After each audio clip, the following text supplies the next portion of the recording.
नमस्कार मेरे प्यारे साथियों, हम बालाजी इंस्टीट्यूट हरचंदपुर से हैं। दोस्तों, इसके पिछले वीडियो में भाग संख्या 3 मूल अधिकार खत्म कर दिए थे। और दोस्तों, आज हम लोगों को देखना है भाग संख्या 4 राज्य के नीति निदेशक तत्व, कि राज्य के नीति निदेशक तत्व क्या है और कितने अनुच्छेद से लेकर कितने तक हैं। इनको टॉपिक वाइज बढ़िया से क्लियर करते हैं। और आज पहले हम लोग समझ लेते हैं कि राज्य के नीति निदेशक तत्व क्या हैं और किस देश से लिए गए हैं। दोस्तों, राज्य के जो नीति निदेशक तत्व हैं, इन्हें आयरलैंड के संविधान से लिया गया है। कहां से लिया गया है दोस्तों? आयरलैंड के संविधान से इन्हें लिया गया है। पॉइंट फर्स्ट है, राज्य के नीति निदेशक तत्व। राज्य के नीति निदेशक तत्व आयरलैंड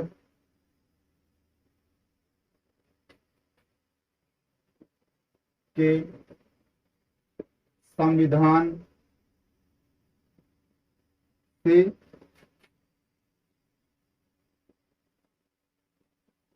लिए गए। दोस्तों, राज्य के नीति निदेशक तत्व हैं जो ये आयरलैंड के संविधान से लिए गए हैं। अब देखते हैं दोस्तों, कितने अनुच्छेद से लेकर कितने अनुच्छेद तक इनका वर्णन किया गया है। दोस्तों, ये अनुच्छेद 36 से लेकर अनुच्छेद 51 तक है। आर्टिकल नंबर 36 से 51 तक है। 36 से 51 तक है। दोस्तों, पहले देखते हैं आर्टिकल नंबर 36, अनुच्छेद 36। अनुच्छेद 36 में दोस्तों कहा गया है कि राज्य के नीति निदेशक तत्व की परिभाषा, कि राज्य के नीति निदेशक तत्व की परिभाषा क्या है। पहले लिख लेते हैं परिभाषा क्या है, फिर उसके बाद बताते हैं इसका अर्थ। राज्य के नीति निदेशक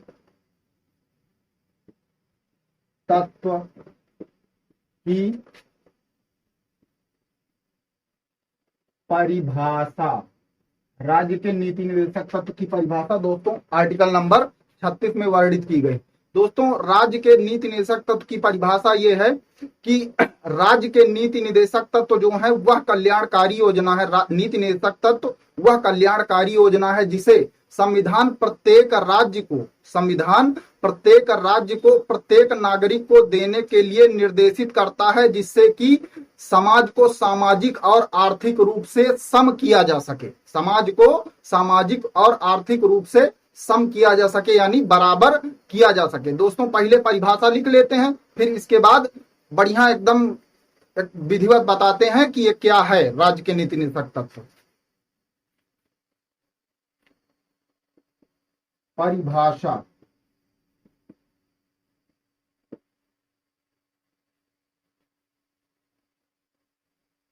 यह एक ऐसी जन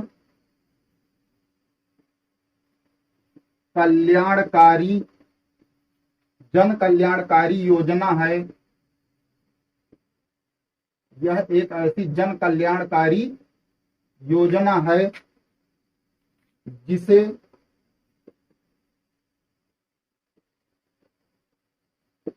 संविधान प्रत्येक राज्य को, जिसे संविधान प्रत्येक राज्य को निर्देशित करता है।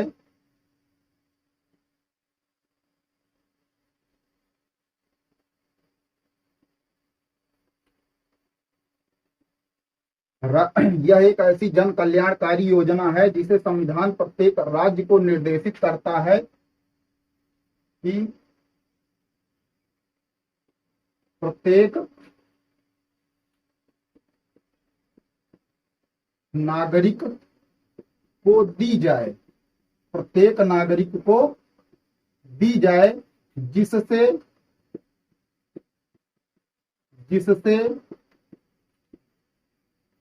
समाज को आर्थिक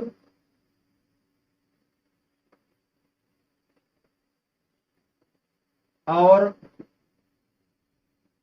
सामाजिक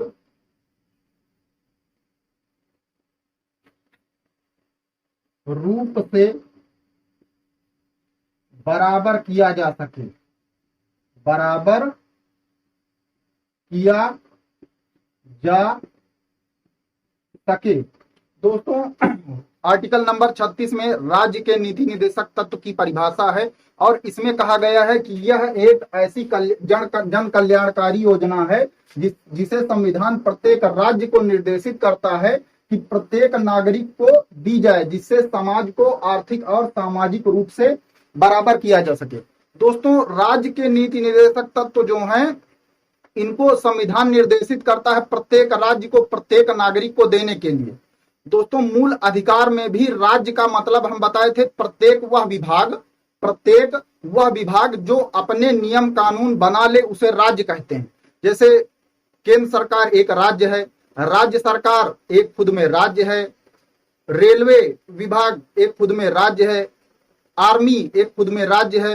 दोस्तों राज्य का मतलब यहाँ प्रत्येक विभाग से है, राज्य का मतलब यहाँ पर प्रत्येक विभाग से है। तो दोस्तों राज्य के नीति निदेशक तत्व जो हैं इसमें संविधान ने कहा है आर्टिकल नंबर 36 में कि हम प्रत्येक राज्य को निर्देशित कर रहे हैं कि प्रत्येक राज्य को प्रत्येक नागरिक को प्रत्येक राज्य नहीं, प्रत्येक नागरिक को प्रत्येक राज्य कुछ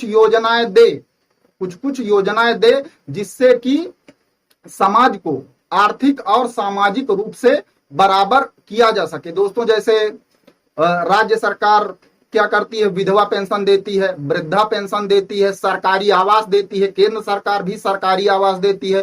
तो ये लाभकारी योजना है। दोस्तों इससे क्या होता है कि समाज को आर्थिक रूप से बराबर किया जाता है।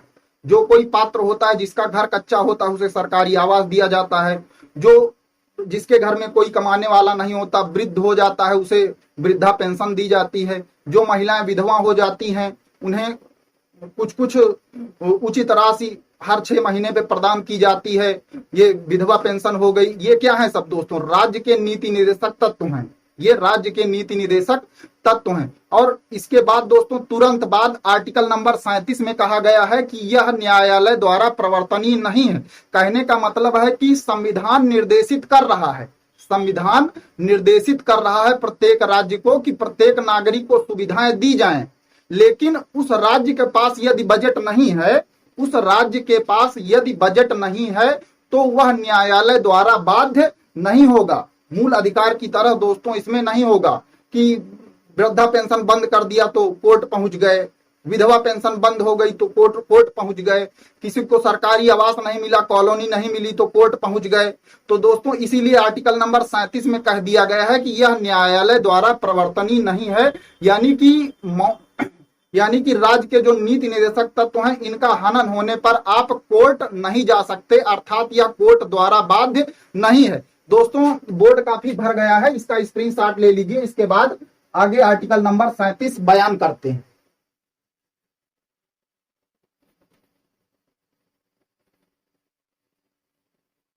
उम्मीद है दोस्तों स्क्रीनशॉट ले लिए होंगे।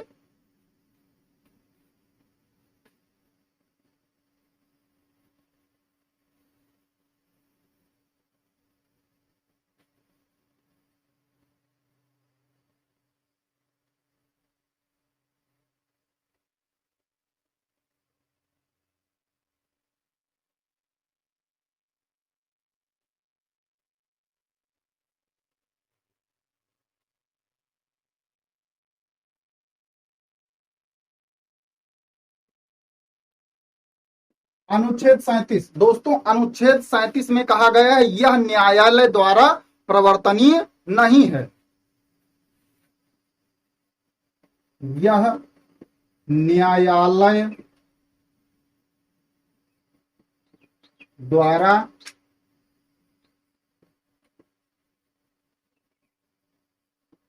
प्रवर्तनीय नहीं है। दोस्तों कहा गया यह न्यायालय द्वारा प्रवर्तनीय नहीं है, कहने का मतलब यदि राज्य के जो नीति निदेशक तत्व हैं उनका हनन हो रहा है जैसे मान लीजिए कि राशन मिलना बंद हो गया, कि कोई राज्य सरकार राशन देना बंद कर दी, या फिर सरकारी आवास किसी को नहीं मिला, या फिर वृद्धा पेंशन, विधवा पेंशन, जो आर्थिक सहायताएं हैं वो नहीं मिली, तो वह कोर्ट नहीं जा सकता है। कोर्ट जाएंगे तो तुरंत आपसे हाथ जोड़ लिया जाएगा और कह दिया जाएगा प्लीज जाइए, ये राज्य के नीति निदेशक तत्व में पड़ा है, और भाग संख्या 4 में जितनी चीजें पड़ी हैं उनमें आप कोर्ट नहीं जा सकते हैं। उनका हनन होने पर दोस्तों आप कोर्ट नहीं जा सकते हैं। यही कहा गया है कि यह न्यायालय द्वारा प्रवर्तनीय नहीं है। अनुच्छेद 37, यानी कि राज्य के नीति निदेशक तत्व का हनन होने पर आप न्यायालय नहीं जा सकते, यानी कि न्यायालय द्वारा प्रवर्तनीय नहीं है। अनुच्छेद 38, अनुच्छेद 38, अनुच्छेद 38 में दोस्तों कहा गया है लोक कल्याणकारी योजनाएं राज्यों द्वारा लाई जाएं। लोक कल्याणकारी या जन कल्याणकारी योजनाएं राज्यों द्वारा लाई जाएं। जन कल्याणकारी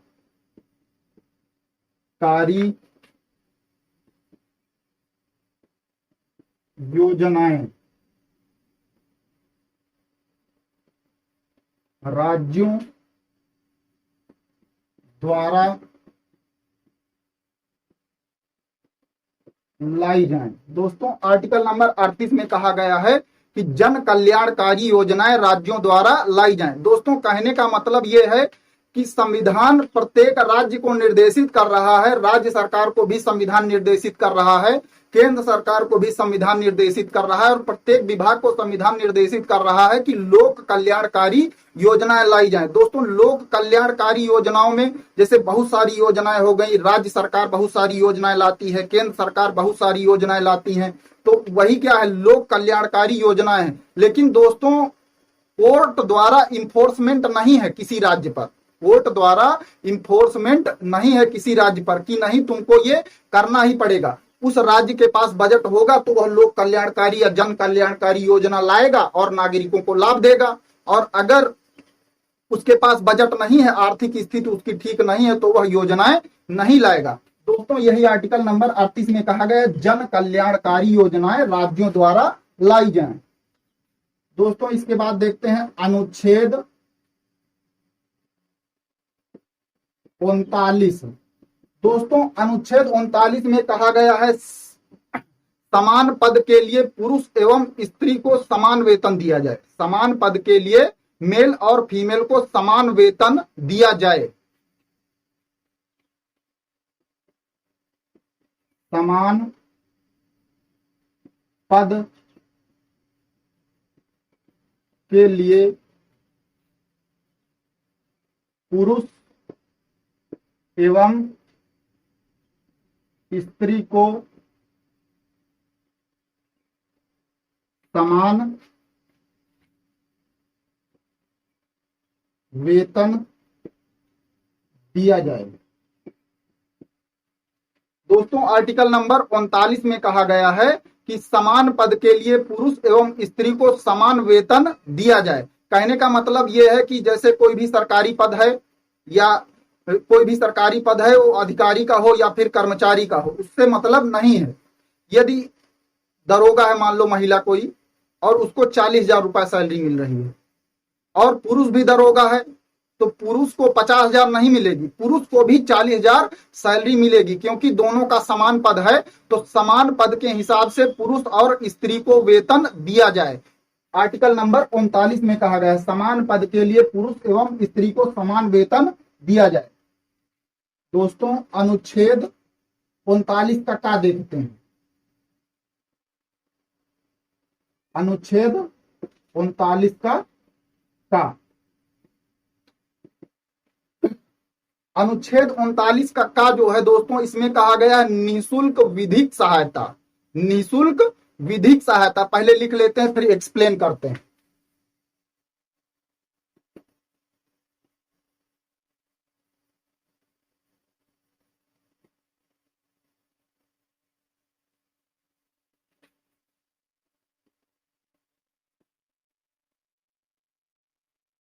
निःशुल्क विधिक सहायता दी जाए। निशुल्क विधिक सहायता दी जाए। दोस्तों निशुल्क विधिक सहायता का मतलब होता है निशुल्क कानूनी सहायता। निशुल्क कानूनी सहायता जो दोस्तों जैसे सरकारी वकील होता है, सुप्रीम कोर्ट में जाएंगे तो सरकारी वकील होता है अटॉर्नी जनरल, हाई कोर्ट में जाएंगे तो सरकारी वकील होता है एडवोकेट जनरल, और सिविल कोर्ट जो जैसे जिला जिला न्यायालय जो होते हैं उनमें पीपी होता है, पब्लिक प्रोसिक्यूटर। पीपी जो होता है वही सरकारी वकील होता है। तो सरकारी वकील जो होता है वो चाहे तो आपका केस फ्री में लड़ सकता है बिना फीस के, अगर उसकी इच्छा है कि फलाना आदमी बहुत गरीब है, दौड़ दौड़ के बार बार आ रहा है, आर्थिक स्थिति इसकी गड़बड़ है, तो इसका ज्यादा पैसा ना खर्चा करवाएं, इसका केस ऐसे ही फ्री में लड़ दें, तो वो क्या है दोस्तों निशुल्क विधिक सहायता है। अगर कोई भी सरकारी वकील बिना पैसे के किसी का केस लड़ रहा है तो वो दोस्तों क्या है निशुल्क विधिक सहायता या निशुल्क न्यायिक सहायता। लेकिन दोस्तों ऐसा बहुत कम देखा जाता है, उल्टा पैसा लेते हैं पीपी वगैरह। तो यही कहा गया है दोस्तों 39 का में निःशुल्क विधिक सहायता दी जाए। दोस्तों बोर्ड काफी भर गया है, प्लीज आप लोग स्क्रीनशॉट ले लीजिए, फिर इसके बाद अनुच्छेद 40 का व्याख्यान करते हैं।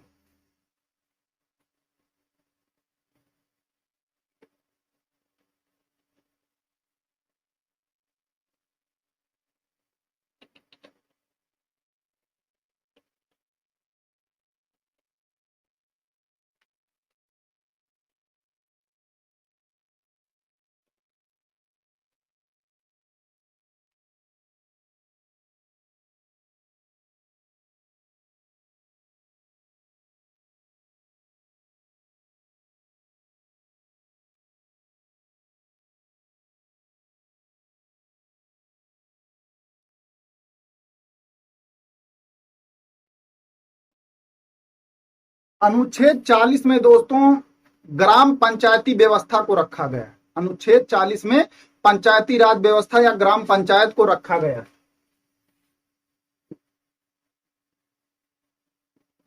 पंचायती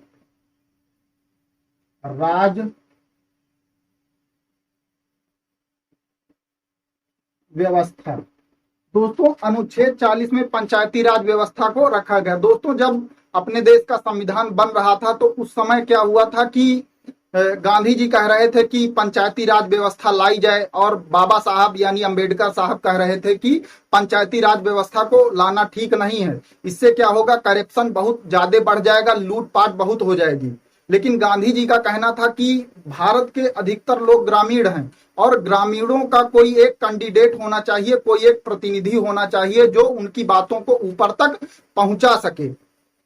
तो दोनों लोगों में काफी बहस हो रही थी, तब तक राजेंद्र प्रसाद आ गए और उन्होंने कहा कि चलिए ठीक है, आप दोनों लोगों की बात सही है, आप लोग ऐसा करिए, इसे राज्य के नीति निर्देशक तत्व में डाल दिया जाए। तो राज्य के नीति निर्देशक तत्व में इसलिए डाल दिया गया कि जिस राज्य का मन होगा वह अपने राज्य में पंचायती राज व्यवस्था लाएगा, और जिस राज्य का मन नहीं होगा वह अपने देश में पंचायती राज व्यवस्था नहीं लाएगा। तो दोस्तों सर्वप्रथम 2 अक्टूबर 1959 ईस्वी को राजस्थान के नागौर जिले में पंचायती राज व्यवस्था लाई गई। कब दोस्तों? 2 अक्टूबर 1959 ईस्वी। 2 अक्टूबर 1959 ईस्वी को राजस्थान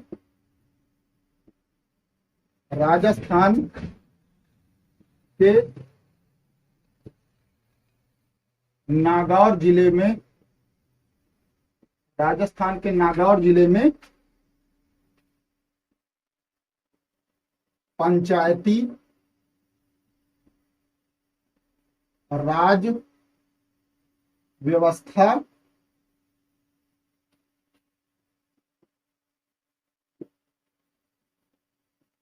लागू हुई।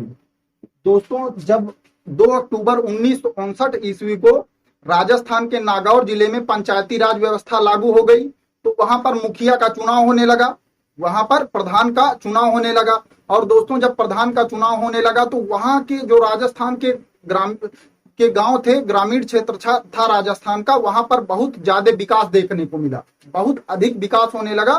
तो जितने राज्य थे वह धीरे धीरे करके अपनाने लगे। दोस्तों इसके बाद फिर क्या हुआ कि इसमें संविधान संशोधन कर दिया गया। 1993 ईस्वी में 73वां संविधान संशोधन कर दिया गया और इसे राज्य के नीति निर्देशक तत्व से फोटोकॉपी करके इसे 243 में का से लेकर आड़ा तक डाल दिया गया है। दोस्तों का से लेकर आड़ा तक डाल दिया गया है, इसको आगे पढ़ेंगे। तो संशोधन देख लेते हैं। इसे 73वें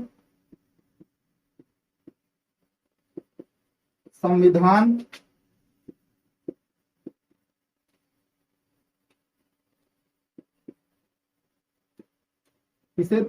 संविधान संशोधन के तहत 1993 ईस्वी में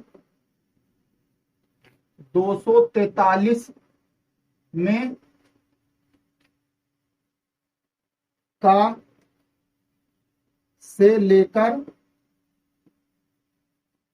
आड़ा तक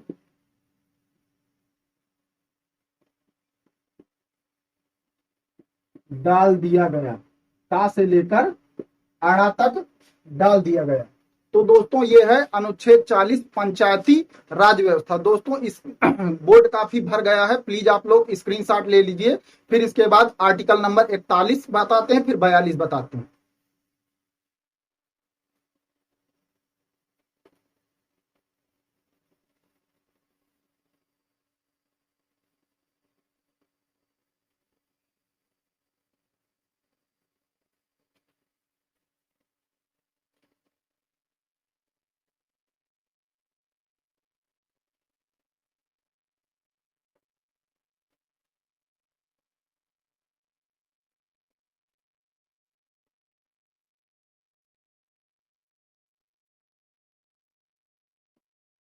अनुच्छेद 41। दोस्तों अनुच्छेद 41 में कहा गया है विशेष परिस्थितियों पर आर्थिक सहायता उपलब्ध कराई जाए। विशेष परिस्थितियों पर आर्थिक सहायता उपलब्ध कराई जाए। पहले दोस्तों लिख लेते हैं, फिर समझाते हैं। विशेष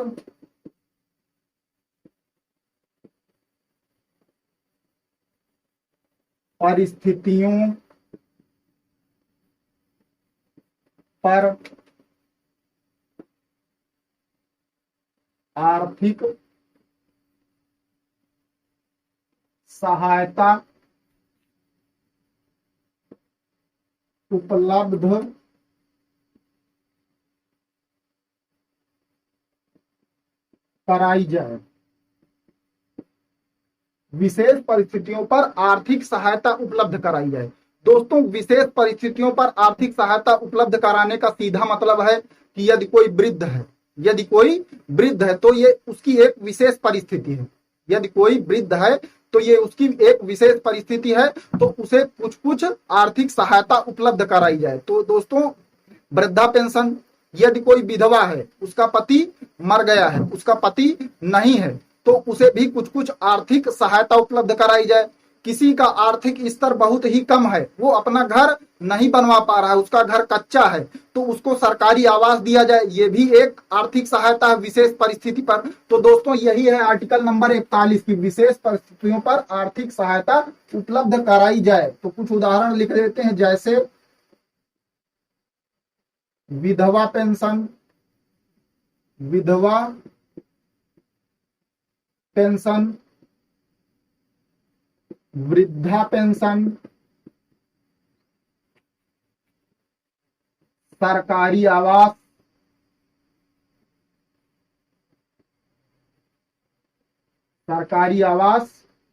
और दिव्यांगों के लिए सहायता, दिव्यांगों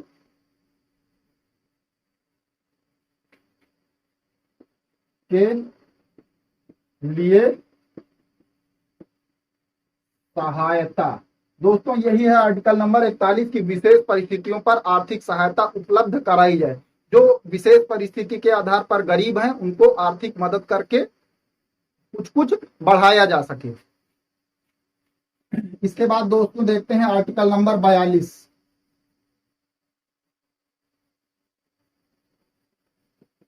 अनुच्छेद 42 में कहा गया है कि मनोचित दशा तथा प्रसूति सहायता उपलब्ध कराई जाए। मनोचित दशा तथा प्रसूति सहायता उपलब्ध करवाई जाए। मनोचित दशा तथा प्रसूति सहायता उपलब्ध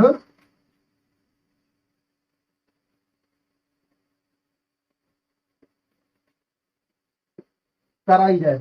मनोचित दशा, दोस्तों मनोचित दशा का मतलब क्या होता है? जैसे कोई भी राज्य है, दोस्तों राज्य का मतलब यहाँ पर विभाग से है। जैसे कोई भी विभाग है, उसमें अधिकारी भी वर्क कर रहे हैं, कर्मचारी भी वर्क कर रहे हैं, और अधिकारियों को कर्मचारियों की मनोचित दशा का ध्यान रखना है। अधिकारियों को जो है कर्मचारियों की मनोचित दशा का ध्यान रखना है, यानी जो सीनियर है उसको अपने जूनियर का ध्यान रखना कि उसकी मनोचित दशा सही है कि नहीं, उसकी मनोदशा सही है कि नहीं, यानी उसकी तबीयत ठीक है कि नहीं, उसका स्वास्थ्य सही है कि नहीं। यदि उसका स्वास्थ्य गड़बड़ है तो क्या करना है? उसे छुट्टी दे देना है। तो यही है दोस्तों मनोचित दशा तथा प्रसूति सहायता। प्रसूति सहायता का मतलब होता है दोस्तों, प्रसूति का मतलब होता है डिलीवरी केस, यानी कोई भी महिला कर्मचारी या अधिकारी यदि वह प्रेग्नेंट है तो उसे डिलीवरी के 3 माह पहले और डिलीवरी के 3 माह बाद तक, यानी कि एक बच्चा अगर जन्म लेता है तो उसे 6 महीने की छुट्टी दी जाएगी। तो दोस्तों यही है प्रसूति सहायता, मनोचित दशा तथा प्रसूति सहायता उपलब्ध कराई जाए। दोस्तों लेकिन इसके लिए कोर्ट द्वारा बाध्य नहीं किया जाएगा दोस्तों, नहीं तो इसका बहुत ही अधिक मिसयूज होने लगता, बहुत ज्यादा मिसयूज होने लगता। मनोचित दशा के आधार पर रोज मेडिकल ही लगाए रहते, कर्मचारी वगैरह रोज मेडिकल ही लगाए रहते, छुट्टी ही लिए हैं, बैठे हैं। तो दोस्तों इससे क्या मतलब निकलता है कि यदि आपका सीनियर चाहेगा तभी वह आपको छुट्टी देगा, और अगर वह छुट्टी नहीं देना चाह रहा है तो वो आपको छुट्टी नहीं देगा। आप उसे कोर्ट द्वारा बाध्य नहीं कर सकते, आप उसके ऊपर कोर्ट में कोई केस नहीं कर सकते हैं दोस्तों। इसीलिए इसको राज्य के नीति निर्देशक तत्व में डाल दिया गया है। इसके पहले दोस्तों आर्टिकल नंबर 41 बताया कि विशेष परिस्थितियों पर आर्थिक सहायता उपलब्ध कराई जाए, यानी विधवा पेंशन, वृद्धा पेंशन, सरकारी आवास राज्यों द्वारा दिए जाएं, यानी विभाग द्वारा दिए जाएं। तो दोस्तों अगर किसी विभाग के पास बजट नहीं है, उसकी आर्थिक स्थिति गड़बड़ है, तो दोस्तों वो नहीं दे पा रहा है, तो नागरिक उसे कोर्ट द्वारा बाध्य नहीं कर सकते, उस पर केस नहीं कर सकते हैं। दोस्तों आर्टिकल नंबर 36 से लेकर 42 तक बता दिए हैं दोस्तों। इसके बाद 42 से लेकर 51 तक अगले वीडियो में बताएंगे। जय हिंद।